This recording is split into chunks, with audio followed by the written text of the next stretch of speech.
স্ত্রী সুখা। Vedic astrology স্ত্রী সুখা মানে কিন্তু এই নয় যে আপনার পত্নীর থেকে সুখ।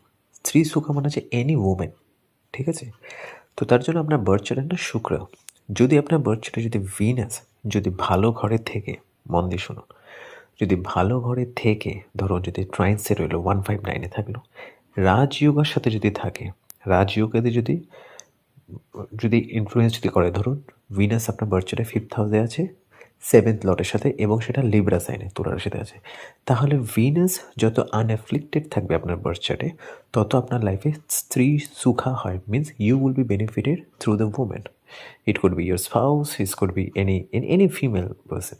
ওকে, মাথা রাখবেন ভিনাস মানে হচ্ছে কারাক অফ ইউর রিলেশনশিপ। যদি আনএফ্লিক্টেড থাকে, যদি ভালো অবস্থাতে থাকে, যদি বেনিফিট প্ল্যানেটের ইনফ্লুয়েন্সে থাকে, তো সেক্ষেত্রে কী হবে? You will be fortunate. Venus related সিগনিফিকেশনে আপনি ফরচুনেট থাকবেন। আর যদি এটা অপোজিট হয় তাহলে ওকে।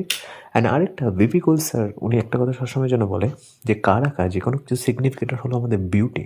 তো যদি শুক্র যদি আপনার বাচ্চাটা ভালো থাকে, তো no matter what the situation in the circumstances, আপনার যে স্পাউস যে হবে, আপনার যে ওয়াইফ যে হবে, সবসময়ের জন্য আই মিন আপনার পরামর্শ নেওয়া, আপনার জন্য করা, আপনার দিকে চেয়ে থাকা, হয় না যে your spouse will be looking after you, যদি ভিনাস যদি ভালো থাকে। সিমিলার যদি কারো যদি বৃহস্পতি ভালো থাকে, তো সেক্ষেত্রে আপনার সন্তান আপনার প্রতি খুব লয়াল ফেথফুল হবে। যদি শুক্র ভালো থাকে, আপনার স্পাউস আপনার প্রতি খুব লয়াল অ্যান্ড ফেথফুল হবে।